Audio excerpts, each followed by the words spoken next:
My DIL kicked me out in the snow. If you won't clean the floors, get out. Freezing, I helped a man change a flat tire. He said, "You have a good heart." When he took off his hood, I saw my high school sweetheart, now a billionaire. He opened the car door and said something that made me freeze. "I'm glad to have you here. Follow my story until the end and comment the city you're watching from so I can see how far my story has reached." The words hit me harder than the December wind slicing through my thin coat. If you won't clean these floors on your hands and knees like I asked, then get out. We don't need a lazy old woman taking up space. I stood there in the hallway of what I'd called home for the past 3 years, staring at my daughter-in-law, Indigo. Her perfectly manicured nails drummed against the doorframe as she waited for my response. Behind her, I could see my son Everett sitting on his leather recliner, eyes glued to the television screen as if this conversation wasn't happening 10 feet away from him.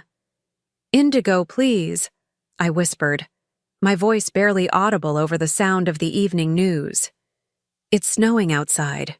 Where am I supposed to go at this hour?" She shrugged, her blonde hair catching the light from the chandelier she'd insisted they install last year with money I knew they didn't have. "That's not my problem, Phyllis. You've been living here rent-free for 3 years, eating our food, using our electricity. The least you could do is clean up after yourself properly." Rent-free. The words stung because they weren't true. Every month, I handed over $800 of my $1,200 pension to help with household expenses. That left me with $400 for everything else: my medications, my few personal needs, the occasional coffee with my old neighbor Sarah when she could drive over from the senior complex. "Everett," I called out, hoping my son would finally speak up, would finally defend his mother the way I'd defended him countless times throughout his 38 years of life. "Son, please tell her I can't go out in this weather." He didn't even turn around, just lifted the volume on the remote control until the sound of some crime drama filled the room. The message was clear.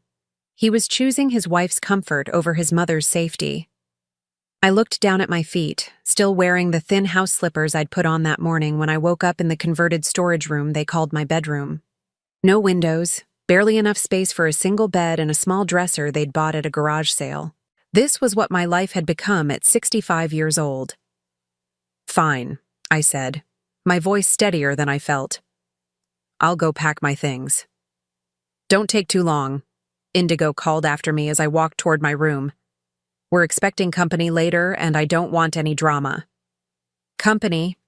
Probably her sister Melody and that husband of hers who always made jokes about nursing homes whenever I was in earshot. They'd all laugh about this tomorrow, about how they finally got rid of the burden. I pulled my old suitcase from under the bed and began folding the few clothes I owned. 3 sweaters, 2 pairs of pants, some undergarments, and the wool coat my late husband Robert had bought me 20 years ago for our anniversary. Everything I owned in this world fit into one small suitcase. As I packed, memories flooded back. Everett as a baby, colicky and difficult, while Robert worked double shifts at the factory. The years after Robert died when Everett was only 16, how I worked 3 jobs to keep us afloat and pay for his college. The pride in his eyes when he graduated, the promises he made about taking care of me when I got older. Those promises felt like lies now. 20 minutes later, I wheeled my suitcase through the living room. Indigo was curled up on the couch next to my son, both of them watching some reality show about rich housewives. Neither of them looked up as I headed for the front door. "Bye, Mom," Everett called out casually, like I was heading to the grocery store instead of being thrown out into a December blizzard. The cold hit me like a physical blow the moment I stepped outside. Snow was falling heavily, already covering my footprints from this morning when I'd gone to check the mail. The wind whipped through the bare trees lining their suburban street, and I could barely see the house across the road through the white curtain of snow. I pulled my coat tighter and began walking, my suitcase wheels struggling against the accumulating snow on the sidewalk. Each step sent icy water seeping through my thin slippers, and within minutes, I could no longer feel my toes. The streetlights created small circles of visibility, but beyond them was just darkness and swirling snow. Where could I go? Sarah lived 15 miles away, and even if I could reach her, I knew her apartment building had a strict no overnight guests policy. The homeless shelter downtown would be full on a night like this, and I didn't even have enough money for a taxi to get there. I kept walking, more out of instinct than any real plan. The suitcase felt heavier with each step, and twice I had to stop and rest, my breathing visible in small white puffs that the wind immediately scattered. That's when I saw the broken-down car on the side of the road, its hazard lights blinking like a heartbeat in the storm.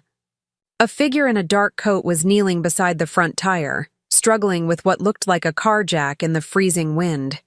I should have kept walking. Any reasonable person would have. I was a 65-year-old woman with no place to go and no one to help me, dragging a suitcase through a blizzard. But something made me stop. "Excuse me," I called out, raising my voice over the wind. "Do you need help?" The figure looked up, and I could see it was a man, probably in his 60s, with silver hair visible beneath the hood of an expensive-looking coat. Even in the dim light, I could tell his clothes were worth more than everything I owned combined. "Ma'am, you shouldn't be out in this weather," he said, standing up and brushing snow off his knees. "Is your car broken down too?" I almost laughed at the assumption that I owned a car. "No, I was just walking by and saw you needed help. I know how to change a tire." It was true. Robert had taught me years ago, insisting that a woman needed to know how to take care of herself. It was one of the few useful skills I'd maintained through all these years of decline. The man stared at me for a long moment, taking in my soaked slippers, my inadequate coat, the suitcase I was pulling behind me like some kind of refugee. "Ma'am, forgive me for saying this, but you look like you're the one who needs help right now." "I'm fine," I lied, even as my teeth began to chatter. "Really? Let me show you the trick to loosening those lug nuts in the cold." For the next 20 minutes, we worked together in the falling snow.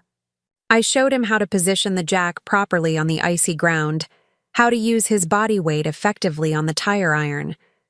My hands were so cold I could barely grip the metal, but I kept working, grateful to have something to focus on besides my own desperate situation. "There," I said finally as we tightened the last lug nut on his spare tire. "That should get you where you're going safely." He stood up, wiping his hands on a cloth he'd pulled from his trunk. "Thank you. I don't know what I would have done without your help." He paused, looking at me more closely in the light from his car's interior. "You have a good heart, stopping to help a stranger when you're clearly dealing with your own troubles." Something in his voice made me look up, really look at his face for the first time. Even with the years that had passed, even with the lines around his eyes and the silver in his hair, I knew that voice. I knew those eyes. "Michael?" The word came out as barely a whisper. He went very still, then slowly reached up and pulled back his hood, revealing the face I'd fallen in love with 48 years ago in the hallways of Jefferson High School. Michael Chen, the boy who'd promised to write me letters when his family moved to California the summer before our senior year. The boy who'd broken my 16-year-old heart when those letters stopped coming after just 3 months. "Phyllis Elizabeth Morrison," he said softly, and the way he said my full name transported me back to 1975, when we used to meet by our lockers between classes and dream about a future together. "What are you doing here?" I asked, still not quite believing it was really him. "I could ask you the same thing."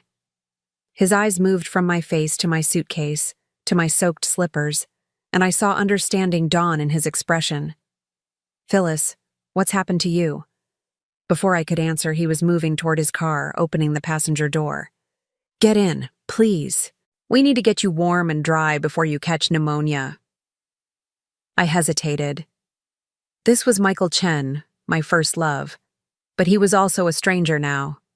48 years had passed. He could be anyone, could want anything. "Phyllis," he said, and there was something in his voice that made me look at him again. "I know this is strange, but I promise you're safe with me." Whatever's brought you out here tonight, whatever's happened, let me help. Please. Maybe it was the cold that was making me lightheaded. Maybe it was the shock of seeing him again after all these years. Or maybe it was just that I truly had nowhere else to go. But I found myself nodding, leaving my suitcase in his trunk and sliding into the warm leather interior of what I now realized was a very expensive car. As Michael started the engine and cranked up the heat, I closed my eyes and tried to process what had just happened. In the span of 2 hours, I'd been thrown out of my home by my own family and rescued by the boy I'd loved half a century ago. "Where can I take you?" Michael asked gently as he pulled away from the curb. I opened my eyes and looked at him, really looked at him, for the first time. The expensive coat, the luxury car, the confident way he carried himself even in crisis. This wasn't the shy teenager I'd known. This was a man who'd clearly done well for himself in the years since we'd lost touch. "I don't know," I admitted, the words catching in my throat. "I honestly don't know." He was quiet for a moment, then reached over and gently squeezed my hand. His fingers were warm and steady, so different from my own trembling ones. "That's okay," he said. "We'll figure it out together." As we drove through the snow-covered streets, the heater finally beginning to thaw the numbness in my feet, I wondered if this was all some kind of dream. After years of feeling invisible, discarded, forgotten, here was someone from my past treating me like I mattered again. I didn't know what Michael Chen had become in the 48 years since we'd last spoken, but whatever else had changed, one thing remained the same. He still made me feel like I was worth saving. Michael took me to the Marriott downtown, the one with the marble lobby and crystal chandeliers that I'd only ever seen from the outside when the city bus dropped me off at the nearby medical center for my doctor appointments. The desk clerk didn't even blink when Michael requested their best available suite, just handed over the key cards with the practiced smile of someone accustomed to wealth. "Mr. Chen, welcome back," she said warmly. "Will you be staying long this time?" "I'm not sure yet," he replied, his hand gently resting on my back as he guided me toward the elevators. "We'll let you know." The suite was larger than the room I'd been living in at Everett's house. Floor-to-ceiling windows looked out over the city lights, now blurred by the continuing snowfall. A gas fireplace cast a warm glow across leather furniture that probably cost more than I'd made in a year, back when I was still working. "Sit," Michael said, gesturing toward the sofa closest to the fireplace. "Let me get you something warm to drink." I perched on the edge of the cushion, afraid to really relax into such expensive furniture with my damp clothes. Michael moved to the suite's kitchenette, and I heard the familiar sounds of someone making tea.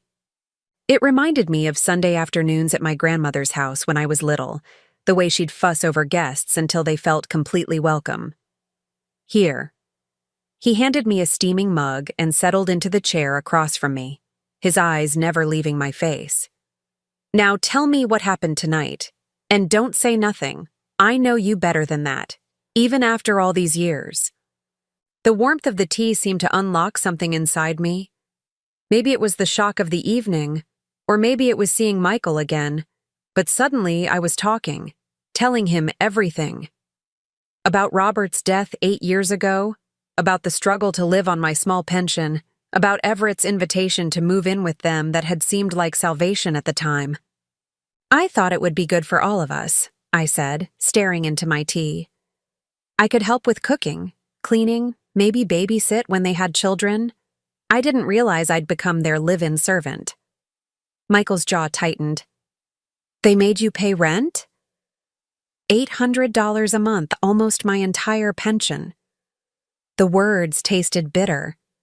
Indigo said it was only fair since I was using their utilities and eating their food, but I was the one doing most of the cooking, most of the cleaning. I think she just liked having someone to order around. "And your son allowed this?" I was quiet for a long moment, remembering all the times I'd hoped Everett would stand up for me, would remember who I was before I became this diminished version of myself. Everett learned a long time ago that keeping Indigo happy was easier than making waves. She has very specific ideas about how things should be done, and she doesn't tolerate disagreement. What triggered tonight's eviction? I almost laughed at how delicately he put it. She wanted me to scrub the bathroom floors on my hands and knees. Said using a mop wasn't thorough enough. When I suggested that at my age, maybe I could clean them effectively without crawling around on the tile, she decided I was being defiant. Michael set down his coffee cup with enough force to make me look up. His face was calm, but his eyes burned with an anger I'd never seen there before. She threw a 65-year-old woman out into a blizzard because you wouldn't scrub floors on your hands and knees? It sounds worse when you say it like that. It sounds like exactly what it is. Elder abuse. He stood up and began pacing to the window, his expensive suit moving with the fluid confidence of someone who'd learned to command rooms. Phyllis, you can't go back there. I don't have anywhere else to go. The admission hung between us like a physical thing. My pension barely covers basic expenses. I can't afford an apartment on my own, even a studio. I looked into senior housing, but the waiting lists are years long. Michael stopped pacing and turned to face me. In the soft light from the fireplace, I could see the boy I'd fallen in love with superimposed over the successful man he'd become. Same dark eyes, same way of tilting his head when he was thinking. What happened to us, Phyllis? He asked quietly. After I moved to California, I wrote you letters every week for months, but you never responded. I felt something cold settle in my stomach. What letters? Michael, I never received any letters from you. He went very still. That's impossible. I sent them to your home address, the same one I'd been to dozens of times. I waited, I whispered, the old pain rising fresh and sharp. I waited for months. I thought you'd forgotten about me, found someone new in California. I thought you were done with small-town girls who weren't sophisticated enough for your new life. Michael sank back into his chair, his face pale. My mother, he said finally. She never liked you, never thought you were good enough for me. She must have. She must have intercepted the letters before they reached you. The silence stretched between us as we both absorbed the magnitude of what his mother had stolen from us. 48 years of wondering, of believing ourselves abandoned or forgotten, when the truth was that someone else had made the choice to separate us.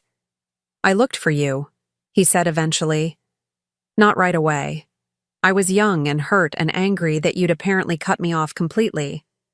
But later, when I was older and more successful, I hired investigators. They told me you'd married Robert Morrison and moved away, that you seemed happy and settled. I didn't want to disrupt that. Robert was a good man, I said carefully. We had a good marriage. But Michael, I never stopped wondering what might have been if you'd written, if I'd known you still cared. And now here we are, he said softly. Both of us alone, both of us carrying regrets we didn't even know we should have. I studied his face in the firelight, seeing the lines that spoke of years of hard work and success, but also of loneliness. Tell me about your life. What happened after California? Are you married? Do you have children? Michael smiled, but it didn't quite reach his eyes. I threw myself into work after losing you. Started a software company in Silicon Valley in the early 80s, just as personal computers were taking off. We went public in '92, and I've been expanding into different technologies ever since. That sounds very successful. It is. I'm worth somewhere around $250 million now. He said it matter-of-factly without pride or shame. I married twice. First wife left me for her tennis instructor after 5 years. Said I worked too much, cared more about my computers than her. She wasn't wrong. Second wife lasted 8 years before she decided she preferred the lifestyle my money provided over actually living with me. No children? No. Sarah, my first wife, had a son from her previous marriage. I tried to be a father figure, but when she left, she made sure I never saw him again. Carla never wanted kids, said they'd interfere with travel, with her social calendar. He leaned forward, resting his elbows on his knees. What about you? Besides Everett? Just Everett. I had 2 miscarriages after him, and then the doctor said it wasn't likely I'd carry another pregnancy to term. Robert and I talked about adoption, but I trailed off, not wanting to say that we'd never quite had enough money for the process, that every extra dollar went toward Everett's needs and expenses. You put everything into raising him? Everything.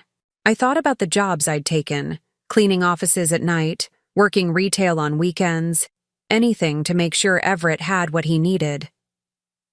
When Robert died, Everett was in his 2nd year of college. I kept working, kept paying his tuition and living expenses.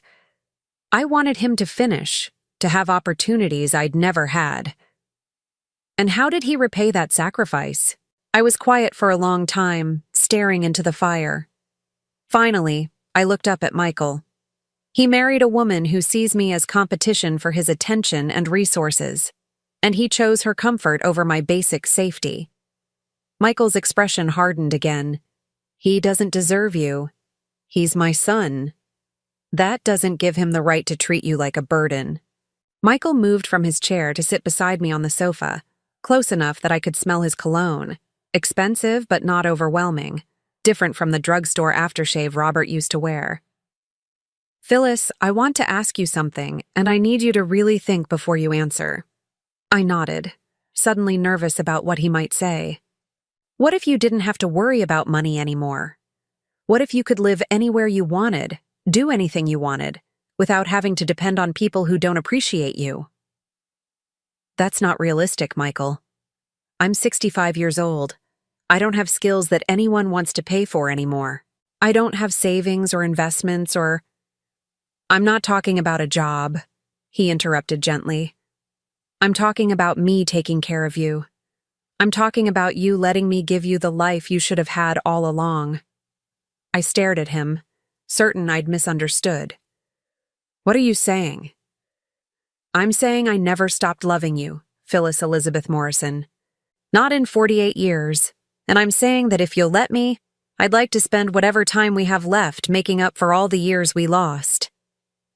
The words hung in the air between us, impossible and wonderful and terrifying all at once.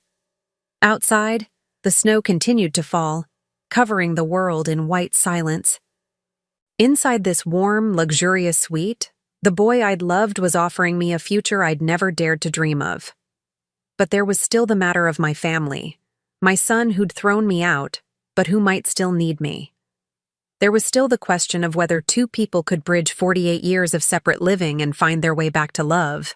I don't know what to say, I whispered. Michael reached for my hand, the same way he had in his car, his fingers warm and steady around mine. Say you'll think about it. Say you won't go back to people who don't value you just because you think you have no other choice. I looked around the beautiful room, at this man who'd appeared like a miracle in the middle of the worst night of my life.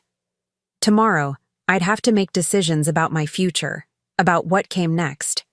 But tonight, for the first time in years, I felt safe. I'll think about it, I promised, and saw something that might have been hope light up in his dark eyes. I woke up the next morning in a bed so comfortable I thought I was still dreaming. Egyptian cotton sheets, down pillows that cradled my head like clouds, and sunlight streaming through windows that looked out over a city I'd lived in for 40 years but never seen from this height. For a moment I couldn't remember where I was. Then it all came flooding back. The fight with Indigo, the blizzard, Michael's face in the snow-covered darkness. I sat up slowly, my joints protesting less than they usually did after a night on the narrow bed at Everett's house. Michael had insisted I take the master bedroom while he slept on the sofa, despite my protests. A gentleman doesn't let a lady sleep on furniture, he'd said with a smile that reminded me so much of the boy I'd known that my heart had actually skipped a beat. There was a soft knock on the door. Phyllis, are you awake? I've ordered room service. I wrapped the hotel bathrobe around myself, thick terry cloth that probably cost more than my entire wardrobe, and opened the door. Michael stood there holding a silver coffee pot, still wearing his shirt from yesterday, but looking refreshed in a way that spoke of expensive skincare and good genetics. "Good morning," he said, and there was something almost shy in his voice. "I wasn't sure how you liked your coffee, so I ordered everything." The sitting area had been transformed into a breakfast nook. Fresh orange juice, pastries that looked like they'd come from a French bakery, eggs Benedict, fresh fruit arranged like artwork. I couldn't remember the last time I'd seen so much food that wasn't marked with clearance stickers from the grocery store. "This is too much," I protested, but Michael was already pulling out a chair for me. "It's been 48 years since I got to have breakfast with you," he said. "Let me spoil you a little." As we ate, Michael talked about his business, his travels, the house he'd built in Napa Valley that he rarely had time to enjoy. I found myself relaxing in a way I hadn't in years, laughing at his stories about difficult clients and technology disasters. This was the Michael I remembered, funny, kind, interested in everything I had to say. "What about you?" he asked as I finished the best croissant I'd ever tasted in my life. "What did you do before you retired? Besides raising Everett, I mean." I felt the familiar flush of embarrassment. "Nothing very exciting. I worked at a dry cleaner for 23 years after Robert died. Before that, I did whatever I could. Cleaning offices, retail, some waitressing. Just survival jobs, really." "Don't do that," Michael said firmly. "Diminish yourself. You kept a family together, raised a son, survived losing your husband, adapted to whatever work you could find to make ends meet. That takes tremendous strength and resourcefulness." I was saved from having to respond by the ringing of my old flip phone. The caller ID showed Everett's number, and my stomach immediately clenched with anxiety. Old habits die hard. Even after being thrown out in a snowstorm, my first instinct was still to worry about my son. "I should probably take this," I said apologetically. Michael nodded. "Of course, I'll be right here."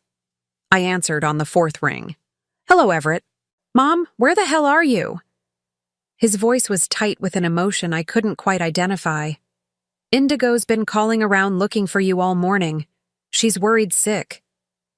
Worried sick, after throwing me out in a blizzard. The irony would have been funny if it wasn't so painful. "I'm fine," I said simply. "I found somewhere warm and safe to stay." "Where?" "With that Sarah woman?" "Because I called her place and she said she hadn't heard from you." I glanced at Michael, who was pretending to read a newspaper but clearly listening to every word. "I'm staying with an old friend." "What old friend?" "Mom, you don't have any friends with money. I can tell you're somewhere fancy. I can hear it in the background. What's going on?" There was something in Everett's voice that I'd never heard before. Not concern for my well-being, but something that sounded almost like panic, as if my being somewhere fancy was somehow threatening to him. "It doesn't matter where I am," I said. "I'm safe, I'm warm, and I'm being treated with respect. Something I haven't experienced in your house for quite some time." "Mom, don't be dramatic. Indigo was just having a bad day yesterday. You know how stressed she gets. Come home and we'll work this out." "Work what out exactly?"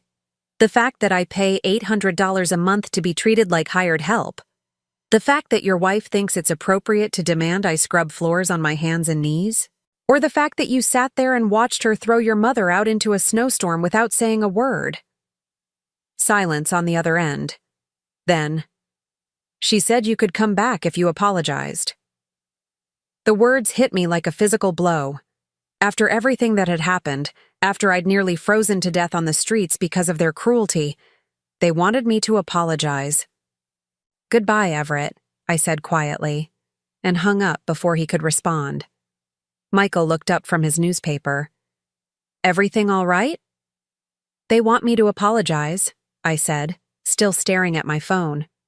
"For what? Refusing to be abused?" Before I could answer, my phone rang again. This time it was a number I didn't recognize. "Hello? Is this Phyllis Morrison?" The voice was female, young, with an edge of barely controlled hysteria. "Who is this?" "This is Indigo. I'm using my sister's phone because you're not answering when I call from mine. I almost hung up immediately, but something in her tone made me pause. Gone was the cold authority from yesterday. Instead, she sounded frantic, desperate in a way I'd never heard before. What do you want, Indigo? I want to know where you are and who you're with. Her voice was shaking. Everett said you're staying somewhere expensive, with some friend who has money. I need to know who it is. Why? Because. She paused, and I could hear her breathing heavily. Because I know everyone in your social circle, Phyllis. You don't have friends with money. So either you're lying about where you are, or something else is going on. Michael was watching me now, his expression concerned. I put the phone on speaker so he could hear. I don't owe you any explanations, I said. Yesterday you made it very clear that I wasn't welcome in your home, so my whereabouts are no longer your concern. Phyllis, please. The desperation in Indigo's voice was unmistakable now. I'm begging you. Just tell me who you're with. What's his name? His name.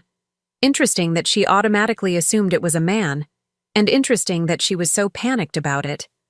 Why does it matter? I asked. Because. Another long pause. Because what if he's dangerous? What if he's taking advantage of you? I'm worried about you. Michael raised an eyebrow at that, his expression shifting from concern to something colder. You're worried about me, I repeated slowly.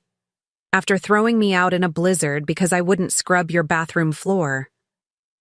That was a mistake, Indigo said quickly. I was stressed. I wasn't thinking clearly. But this is different.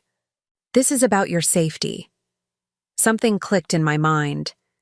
How do you know I'm somewhere expensive, Indigo? What? You said Everett told you I was somewhere fancy, that he could hear it in the background. But I was just talking to him on the phone. How would you know about expensive surroundings unless you were listening in on an extension?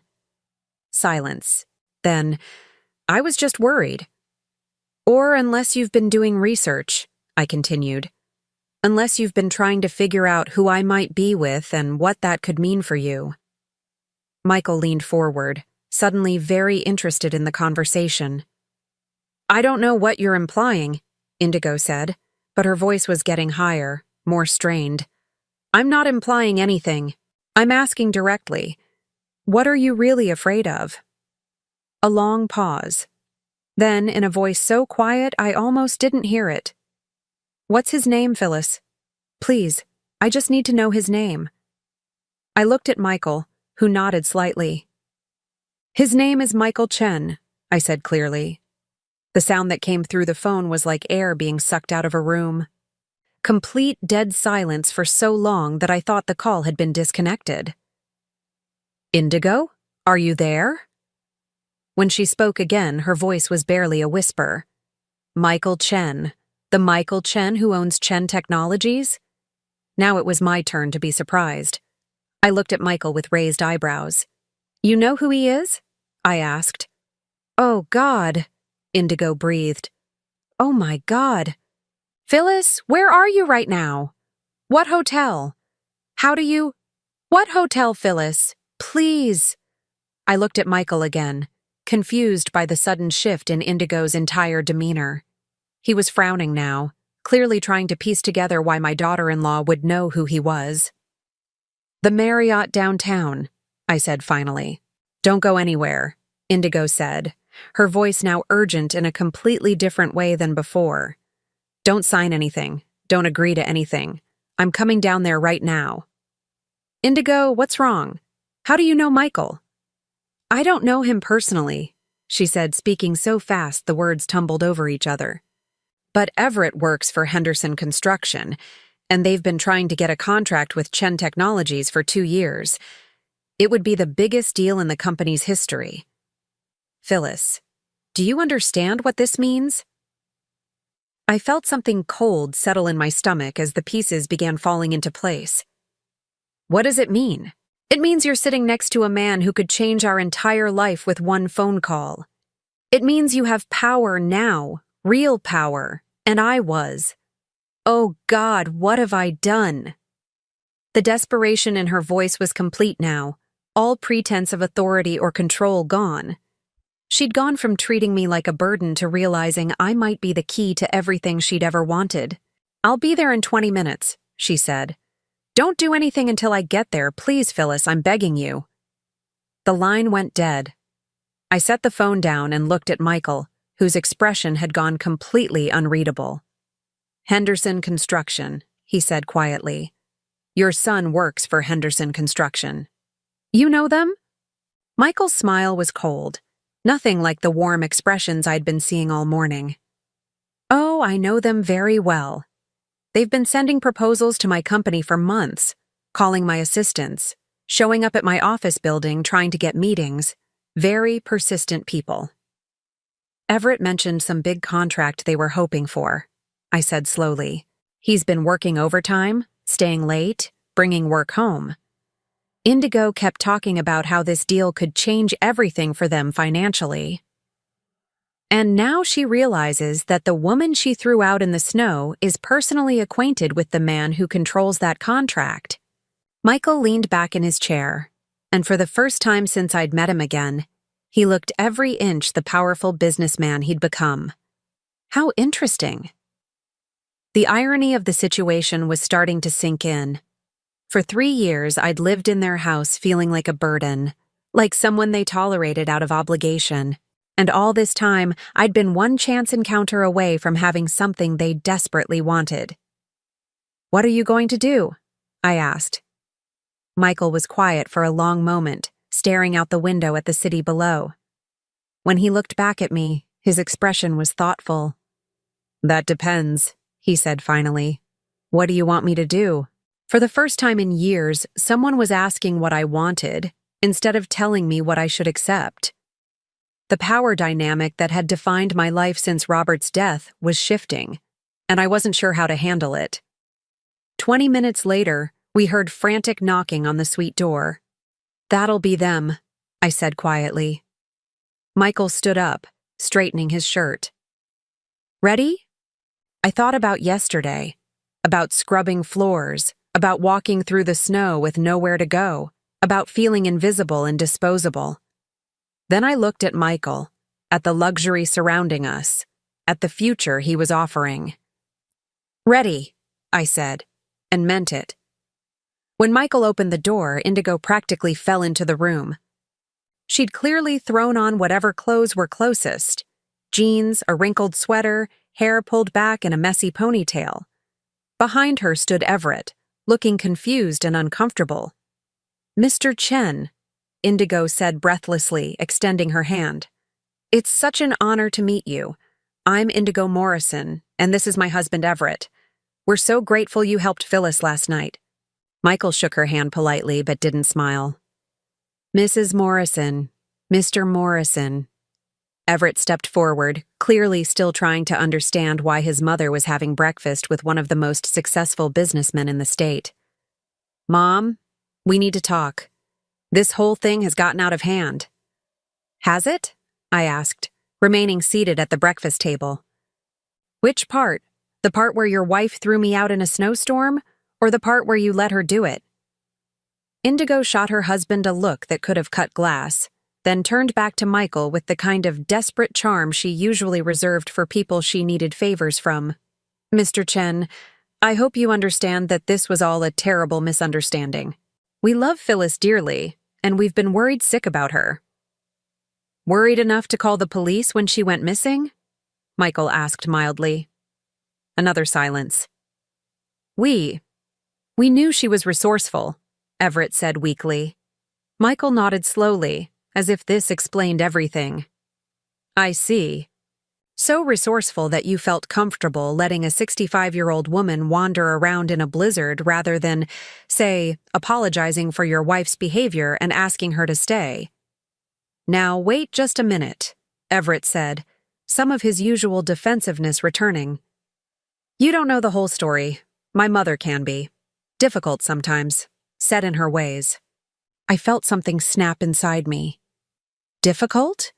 Because I didn't want to crawl around on bathroom floors? That's not what I meant. Then what did you mean? The words came out louder than I intended, and for the first time in years, I didn't care who was uncomfortable with my anger. Please, enlighten me. Enlighten Mr. Chen. Tell him exactly how difficult I've been while paying $800 a month to live in your storage room and clean your house. Everett's face flushed red. Mom, you're embarrassing yourself.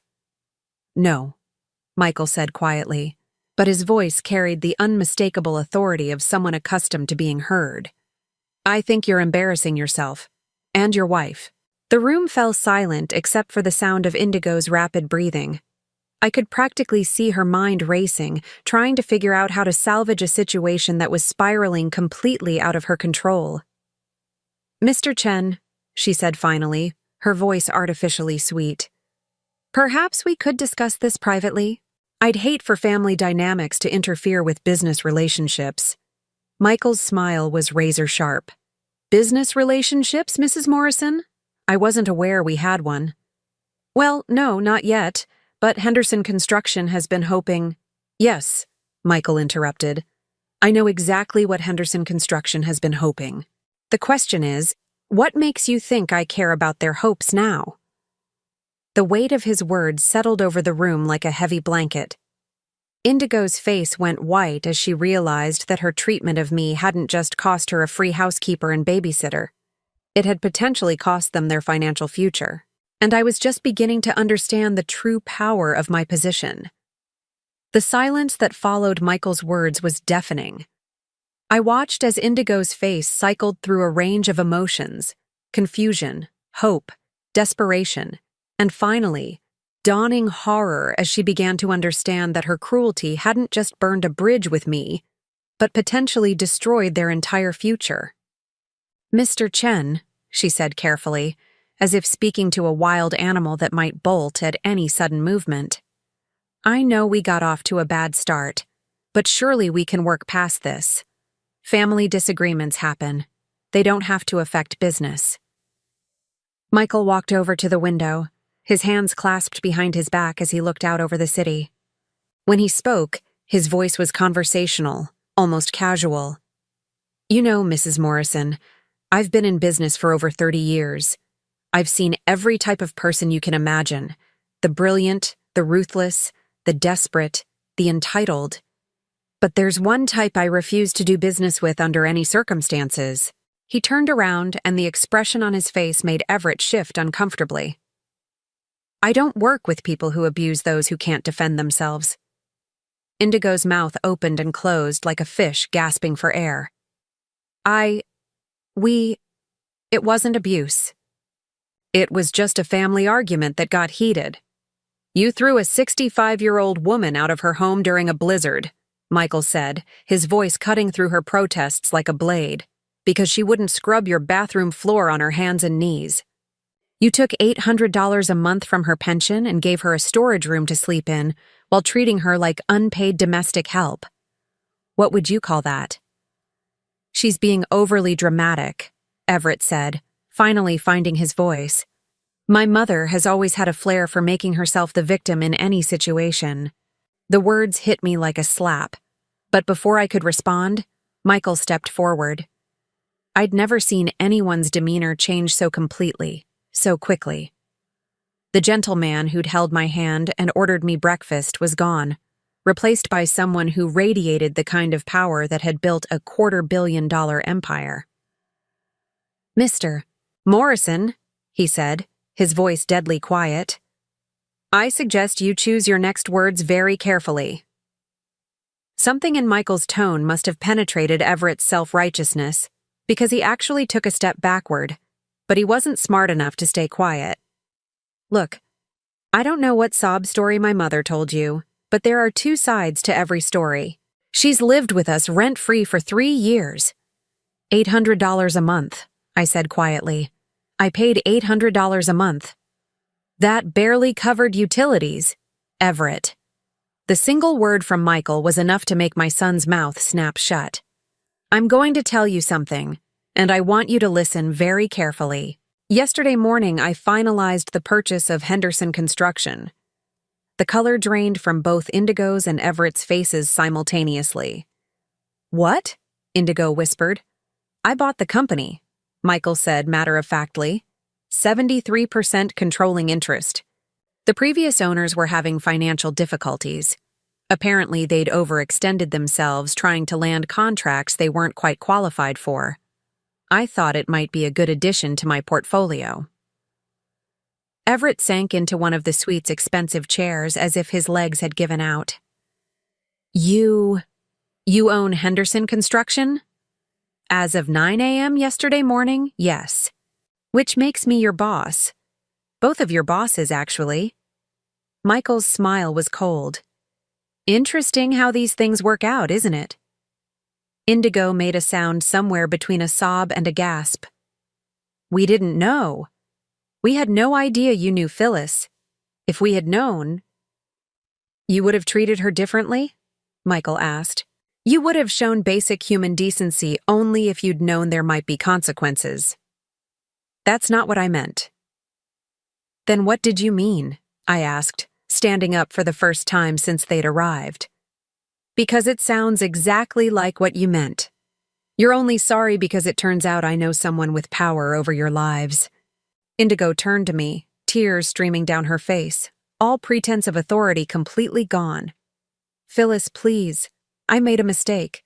I was stressed about money, about Everett working so much, about everything falling apart if he doesn't get promoted. I took it out on you and that was wrong." "You're right," I said calmly. "It was wrong. Just like it was wrong when you made me give up my bedroom so you could have a craft room. Just like it was wrong when you told your friends I was your live-in helper instead of Everett's mother. Just like it was wrong when you spent 3 years making me feel like a burden in my own son's home." "I can make it up to you," she said desperately. "We can give you the master bedroom. We can stop charging you rent. We can—" "You can what?" Michael asked. "Continue abusing her just with better accommodations?" Everett finally found his voice again. "Now wait just a damn minute. Nobody asked you to get involved in our family business.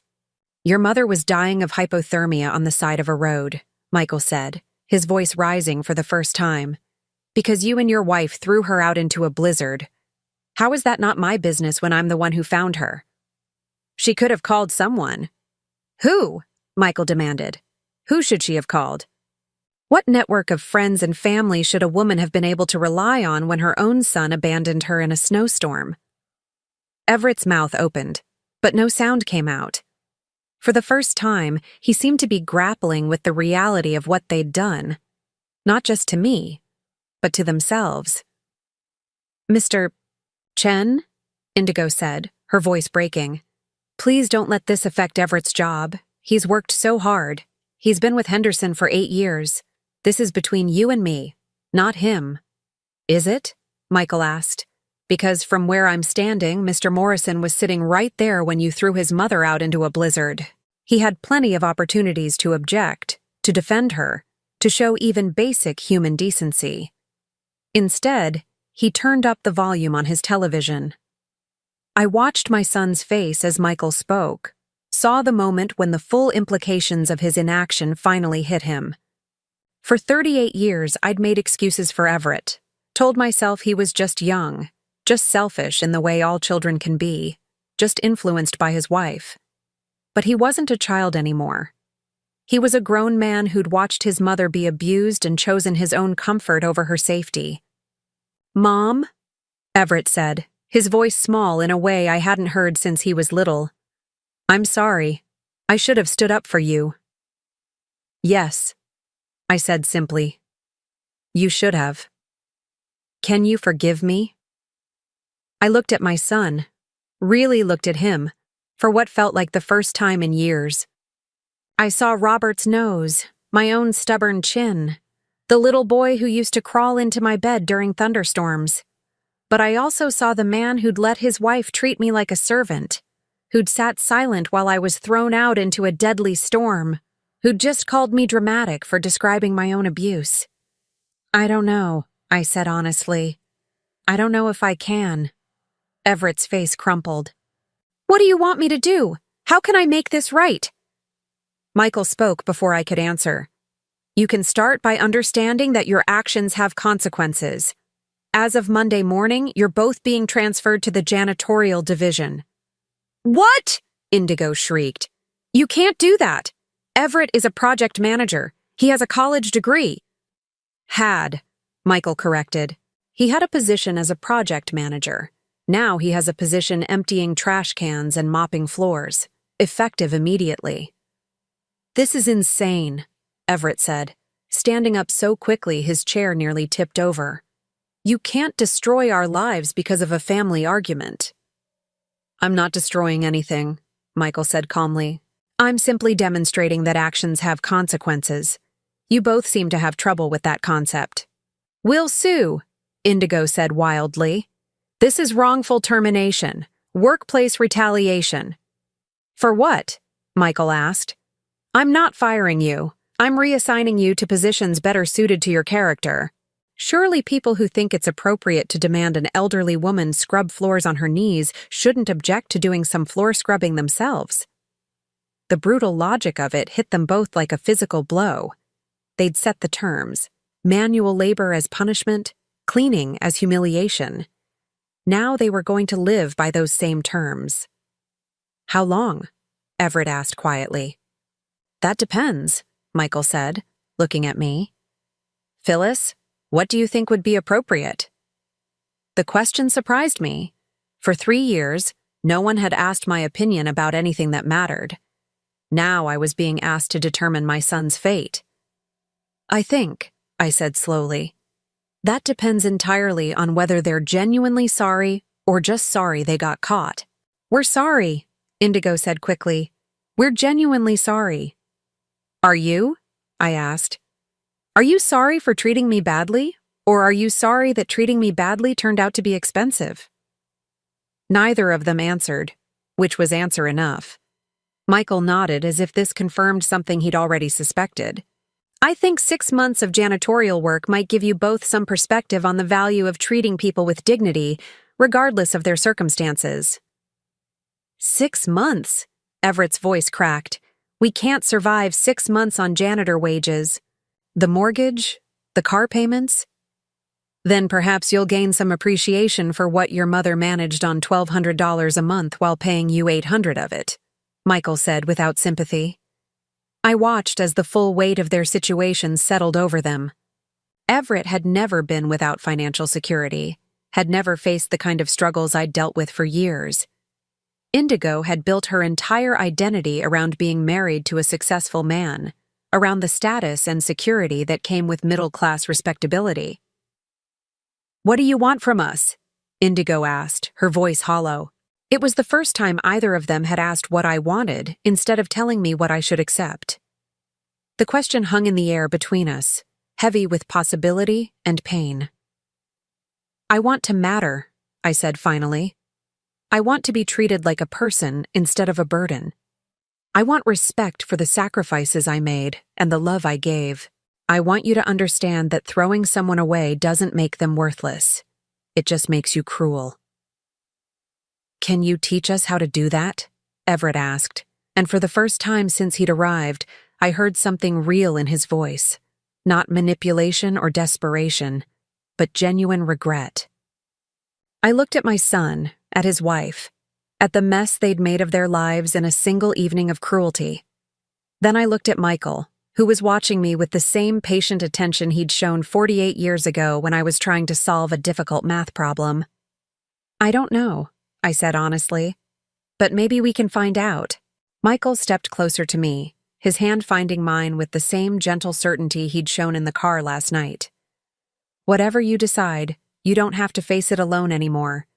As I stood there between my past and my future, between the family that had failed me and the love that had found me again, I realized something important. For the first time in years, I had choices. Real choices, backed by real power, and I intended to use them wisely. 3 days passed in a strange kind of limbo. Michael had extended our stay at the hotel while I tried to sort through the wreckage of my old life and figure out what I wanted my new one to look like. Each morning, I woke up in luxury I'd never imagined. And each evening I fell asleep wondering if I deserved any of it. Michael was patient in a way that reminded me why I'd fallen in love with him all those years ago. He didn't pressure me to make decisions, didn't try to convince me that choosing him was the obvious answer. Instead, he simply existed beside me, solid and reassuring, while I wrestled with 48 years of conditioning that told me family came first, no matter how badly they treated you. On the third morning, while Michael was downstairs in a business meeting with some clients who'd flown in from Seattle, I received a call that changed everything. "Mom?" Everett's voice was different somehow, quieter, more uncertain than I'd heard it in years. "Hello, Everett. Could you meet me somewhere? Just you and me? I know you're angry, and you have every right to be, but I need to talk to you. Without Indigo, without Michael Chen, just us." I was quiet for a long moment, looking out the hotel window at the city below. "What makes you think I want to talk to you?" "Because you're my mother," he said simply. "And despite everything I've done, despite how badly I've screwed this up, I'm still your son. I have to believe that means something." An hour later, I sat across from Everett in a small diner downtown, the kind of place where the coffee was strong and nobody cared if you lingered over your meal. He looked terrible, his hair unwashed, his clothes wrinkled, deep circles under his eyes that spoke of sleepless nights and desperate worry. "You look like hell," I said, and was surprised to hear a note of maternal concern creep into my voice despite everything. He laughed, but there was no humor in it. "I feel like hell, Mom. I've been thinking about what happened, really thinking about it, and I need you to know something." "What's that?" "I remember now. I remember being little and Dad leaving, and how scared I was that you might leave too. I remember you working all those jobs, coming home exhausted, and how I used to think that if I was just good enough, perfect enough, you'd never have to work so hard." His eyes filled with tears, and for a moment I saw not the 38-year-old man who'd betrayed me, but the frightened little boy who used to crawl into my bed during thunderstorms. "But then I grew up," he continued, "and somewhere along the way, I started taking all those sacrifices for granted. I started thinking they were just what mothers did, not something special you'd chosen to do for me. And when Indigo came along, you found someone who told you that you were the center of the universe," I said quietly. "And it was easier to believe that than to remember how hard I'd worked to make your world possible." "She made me feel important," Everett admitted. "Successful. Like I deserved to be taken care of instead of being the one doing the taking care of.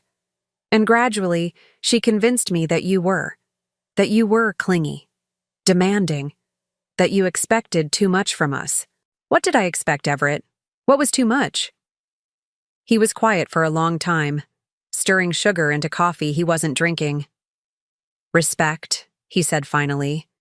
"You expected to be treated with respect in your own son's home, and somehow, Indigo made that seem unreasonable."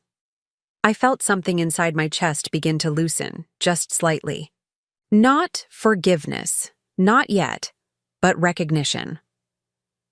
For the first time, Everett was seeing our situation clearly, without Indigo's interpretation coloring his perception. "Why now?" I asked.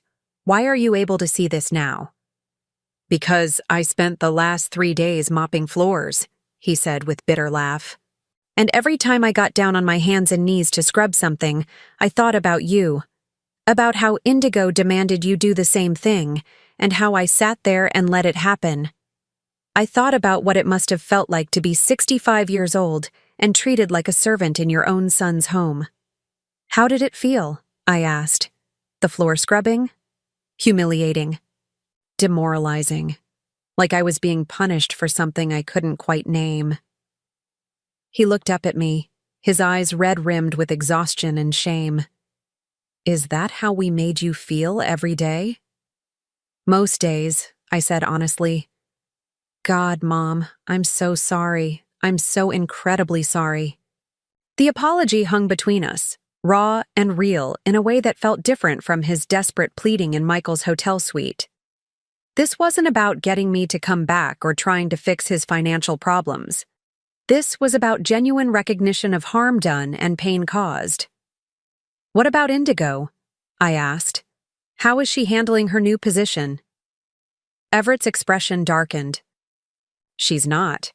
She called in sick the first 2 days, then showed up yesterday and lasted about 3 hours before having what I can only describe as a complete breakdown.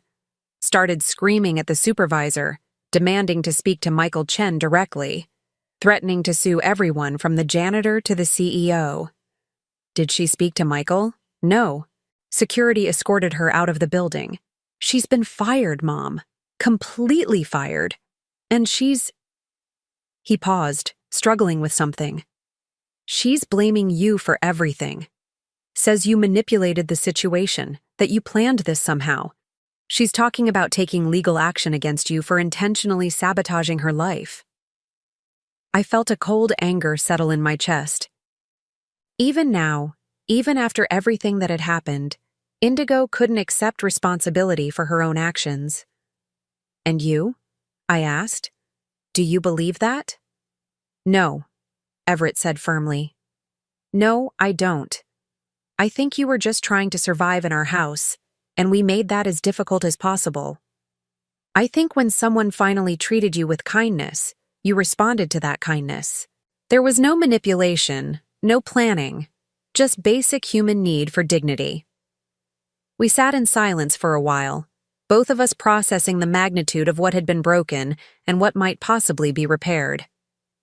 "What happens now?" Everett asked finally. "I don't know," I said honestly.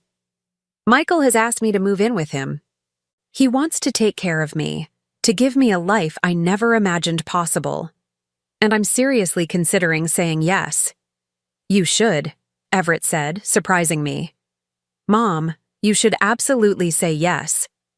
Even though it means leaving you behind?" "Especially because it means leaving me behind." He reached across the table and took my hand, his fingers rough from 3 days of manual labor. "I need to figure out who I am without Indigo telling me. I need to learn how to be a man who stands up for the people he loves instead of a man who takes the easy way out. And I can't do that while you're still there trying to take care of me." "What about your marriage?" "What marriage?" Everett laughed bitterly. "Indigo moved in with her sister yesterday. Said she couldn't stand to look at me, knowing I was the reason her life fell apart. She wants a divorce, wants half of everything, and she's probably going to get it. The house will have to be sold, the car's repossessed. I'll probably end up in a studio apartment somewhere, starting over at 38 years old." "I'm sorry," I said, and was surprised to discover I meant it. "Don't be. This is what I deserve. This is what we both deserve." He squeezed my hand. "But you, Mom, you deserve so much better than what I gave you. If Michael Chen can provide that, then please, please don't let guilt over me stop you from taking it."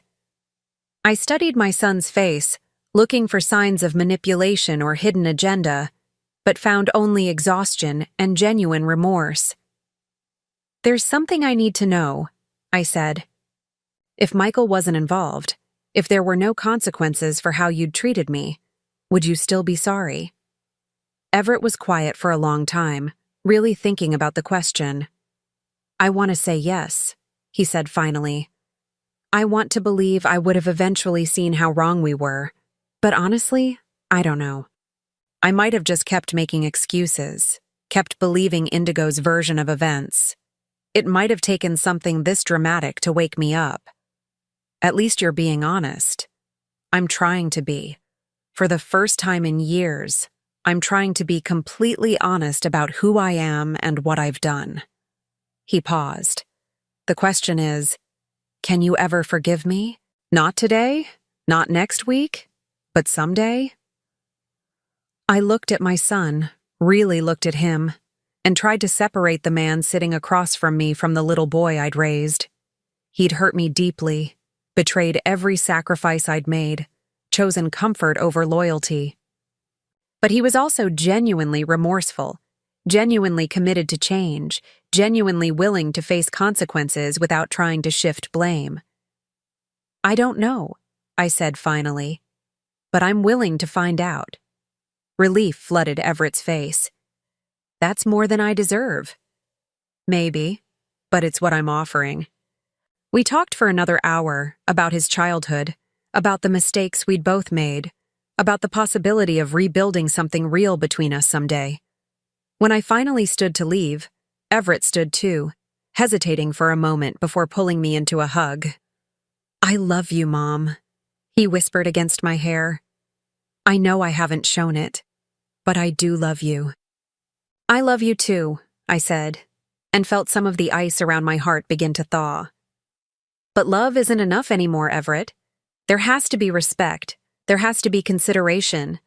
There has to be proof that you value me as a person, not just as a mother who exists to serve your needs.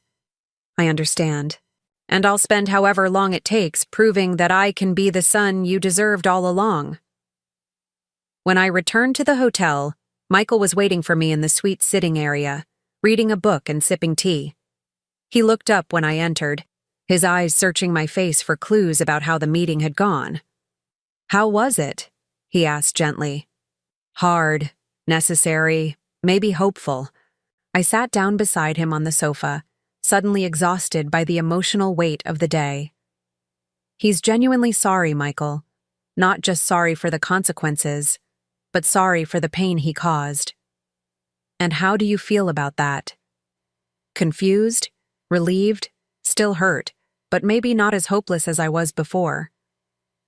I leaned back against the soft cushions, closing my eyes. He told me I should say yes to you, said I deserved better than what he'd given me. And what do you think? I opened my eyes and looked at Michael, this man who'd appeared in my darkest moment like something from a fairy tale, offering me a future I'd never dared to dream of. I think, I said slowly, that I'm tired of making decisions based on other people's needs instead of my own wants. Michael set down his book and turned to face me fully. What do you want, Phyllis? I want to wake up every morning in a bed that's actually mine. I want to drink good coffee and read books and have conversations with someone who values my thoughts and opinions. I want to travel and see things I've never seen and eat at restaurants I've never been able to afford. I want to be someone's first choice instead of their last resort. And I want to do all of that with you, I said, my voice growing stronger with each word. I want to see who we could have been if your mother hadn't intercepted our letters. I want to find out if two people can fall in love again after 48 years apart. Michael's smile was radiant, transforming his entire face. Is that a yes? That's a yes, I said, and felt the last chains of my old life fall away. He reached into his jacket pocket and pulled out a small velvet box. I was hoping you'd say that. Inside was the most beautiful ring I'd ever seen. Not the traditional diamond solitaire I might have expected, but a vintage emerald surrounded by tiny diamonds, elegant and unique and perfect.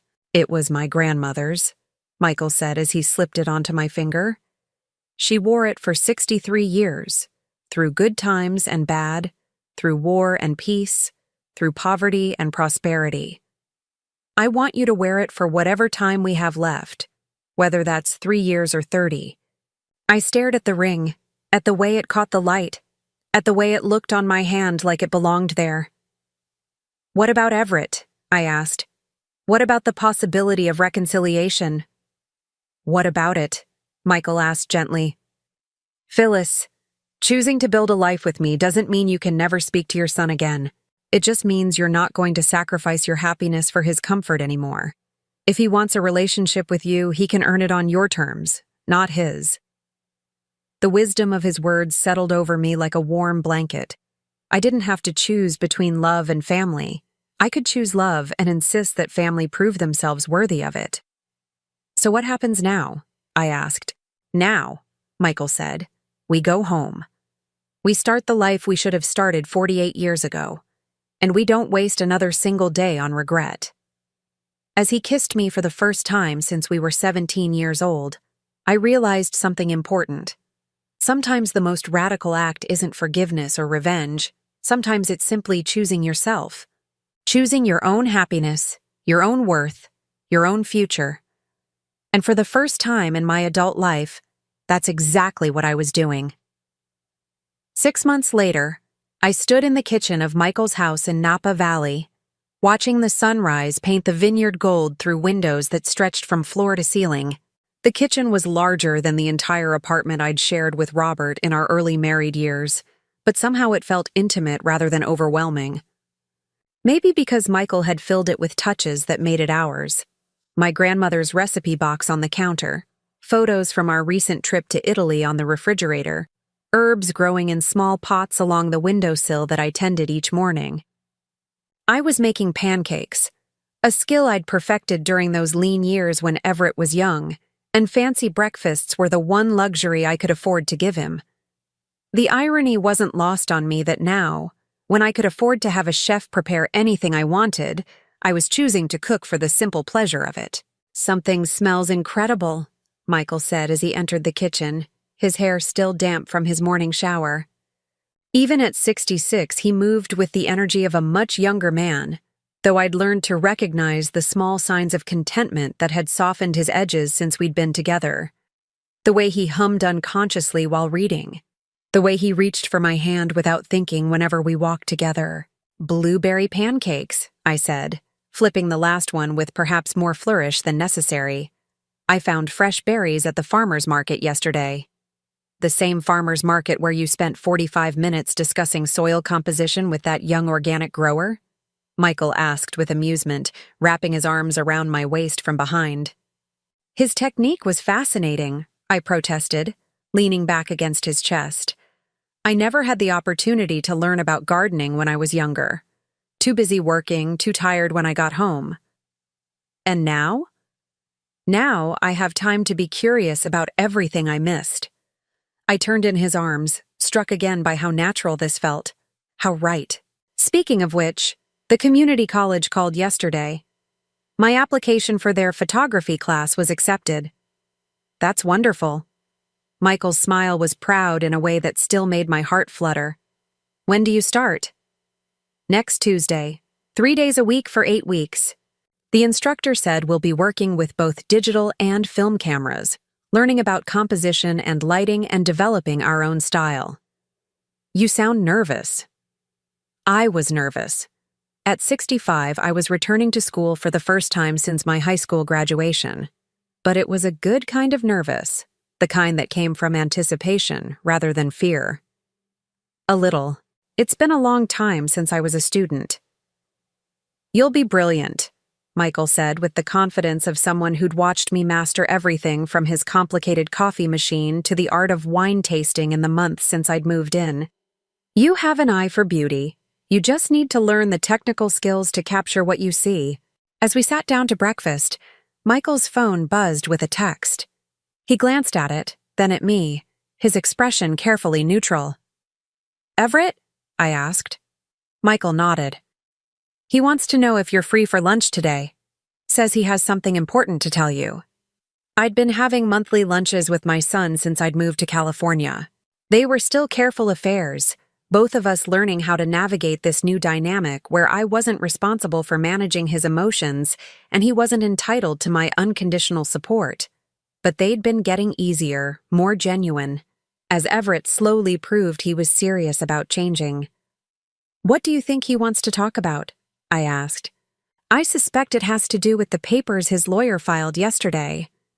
I raised an eyebrow. Michael's business connections meant he often knew about legal proceedings before the people involved did. "What papers?" "Divorce papers. Everett filed for divorce from Indigo yesterday morning, citing irreconcilable differences and requesting no spousal support." I set down my coffee cup, surprised by the relief I felt. In the 6 months since everything had fallen apart, Indigo had made several attempts to reconcile with Everett, each one more manipulative than the last. She'd tried tears, threats, promises of change, and when those failed, she'd attempted to use their mutual friends to pressure him into taking her back. "How do you feel about that?" Michael asked carefully.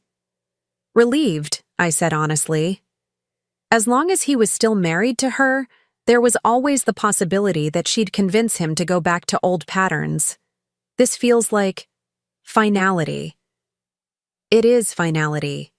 She can't hurt you anymore, Phyllis. She has no power over your life or your relationship with your son.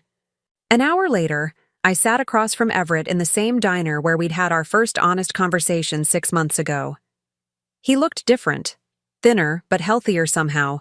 His hair was shorter, his clothes simpler, and there was something in his posture that suggested he was more comfortable with himself than he'd been in years. "You look good," I told him, and meant it.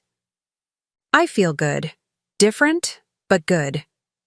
He smiled, and for the first time in years, it reached his eyes. "Mom, I need to tell you something important, and I want you to hear it from me before you hear it from anyone else. The divorce papers." His eyebrows shot up. "You already know?" "Michael has his sources. How are you feeling about it?" Everett was quiet for a moment, stirring cream into his coffee with the same absent-minded concentration he'd had as a child when he was thinking through something difficult. "Relieved," he said finally. "Scared, but relieved. For the first time since I married her, I feel like I can make decisions based on what I think is right, instead of what will keep peace in the house." "What changed your mind? Last time we talked, you were still trying to save the marriage." "Last time we talked, I was still trying to save the person I thought she could become instead of accepting who she actually is." Everett looked up from his coffee. "She came to see me last week, wanted to discuss reconciliation. But the whole conversation was about what you and Michael had taken from her, how her life had been destroyed by your selfishness. Not once did she acknowledge what she'd done wrong. Not once did she take responsibility for her own actions. And that bothered you?" It terrified me. Because I realized that if I took her back, I'd be choosing to spend the rest of my life with someone who thinks cruelty is justified as long as the target can't fight back. Someone who sees kindness as weakness and respect as something that has to be earned through submission. I felt something ease in my chest that I hadn't even realized was still tight. For months, I'd been afraid that Everett's remorse was temporary, that eventually Indigo would find a way to convince him that I was the real villain in their story. "There's something else," Everett continued. "I've been going to therapy, individual therapy, not couples counseling. I needed to understand how I became someone who could sit quietly while his wife abused his mother. What have you learned? That I spent most of my adult life looking for someone who would make me feel important without requiring me to actually be important. Indigo made me feel like a success without demanding that I succeed at anything that mattered. She made me feel like a good person without requiring me to do good things. The insight was more profound than I'd expected from my son, who'd never been particularly introspective. Dr. Martinez, my therapist, helped me understand that when you sacrifice for someone without them acknowledging the sacrifice, it can create resentment instead of gratitude. I think that's what happened with us. You gave me so much, worked so hard to provide for me, and I started taking it for granted instead of being grateful for it. You were a child, Everett. Children are supposed to take their parents' love for granted. But I wasn't a child when I married Indigo. I wasn't a child when I let her treat you like a servant in our house. I was a grown man who chose comfort over courage, and that's something I have to live with." We were quiet for a moment, both of us processing the weight of his words. "What happens now?" I asked. "Now I figure out who I am when I'm not trying to please someone who can't be pleased. I keep working. Michael has been fair about letting me earn my way back to a better position, though I'll never take that for granted again. I keep going to therapy. I keep working on becoming someone you can be proud of instead of someone you have to make excuses for." "I'm already proud of you," I said softly. "Maybe not proud of all your choices, but proud of your willingness to face them honestly and do better. That means everything to me." Everett reached across the table and took my hand. "Mom, I need you to know that I understand now why you chose Michael.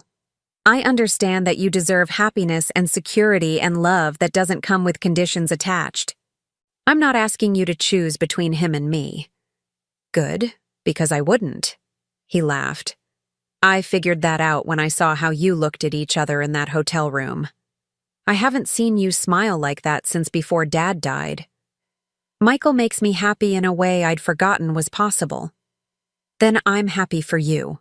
Really, genuinely happy. Everett paused, then added, I do have one request, though. What's that? When you're ready, when you feel like our relationship is stable enough, I'd like to meet him properly. Not as the man who destroyed my life, but as the man who gave my mother a chance to start over. I felt tears prick the corners of my eyes. I think that could be arranged. And maybe sometime I could see your new house, see where you're living, meet your friends, be a part of your life instead of expecting you to revolve around mine. I would love that. As I drove back to Napa Valley that afternoon, I thought about the journey that had brought me here. 6 months ago, I'd been a woman who believed her worth was measured by how much others needed her, how much she could sacrifice, how small she could make herself to fit into spaces that weren't designed for her comfort. Now I was a woman who woke up each morning in a bed that was actually mine, in a house where my opinions mattered, next to a man who saw my happiness as essential to his own. I had friends I'd met at the community center, hobbies I was exploring for pure pleasure, and a son who was learning to value me as a person rather than taking me for granted as a resource. When I pulled into our driveway, Michael was in the garden, pruning roses with the careful attention he brought to everything he cared about. He looked up when he heard my car, his face lighting up with the kind of uncomplicated joy that still amazed me. How did it go? He asked, pulling off his gardening gloves as I approached. Better than I hoped. He filed for divorce. He's staying in therapy. He wants to meet you properly and see our home. Our home, Michael repeated, as if testing the words. I like the sound of that. So do I. That evening, we sat on the deck overlooking the vineyard, sharing a bottle of wine from grapes that had been growing on this land longer than we'd been alive. The sunset painted everything golden, and for the first time in my adult life, I felt completely at peace. Do you ever regret it? Michael asked, his hand finding mine in the gathering twilight. Leaving your old life behind? Never, I said without hesitation. I don't regret fighting for my dignity. I don't regret choosing happiness over obligation. And I don't regret giving us a second chance. Even if it meant hurting Everett. I didn't hurt Everett. His own choices hurt him. I just stopped absorbing the impact of those choices for him. I turned to look at Michael, this man who'd saved me in more ways than one. You know what I regret? What? I regret that it took me 65 years to learn that love without respect isn't actually love at all. I regret all the years I spent believing that being needed was the same thing as being valued. And now? Now I know the difference. I lifted our joined hands and kissed his knuckles, tasting the lingering sweetness of wine. Now I know what it feels like to be chosen instead of settled for. As the stars began to appear in the darkening sky, I thought about the woman I'd been 6 months ago, standing in the snow with nowhere to go, believing herself to be burden and a disappointment.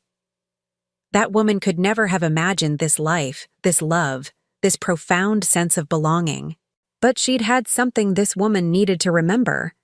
The strength to keep going even when everything seemed hopeless. The courage to help a stranger change a tire even when she was drowning in her own problems. The dignity to maintain her values even when no one else respected them. Those qualities hadn't disappeared when my circumstances changed. They'd simply been given space to flourish in soil that nourished rather than depleted them.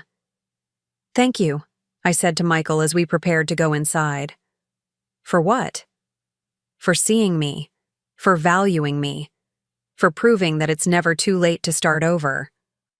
Thank you, he replied, for having a heart good enough to stop and help a stranger on the worst night of your life, for being brave enough to trust me with your future, for teaching me that love is even more beautiful the second time around.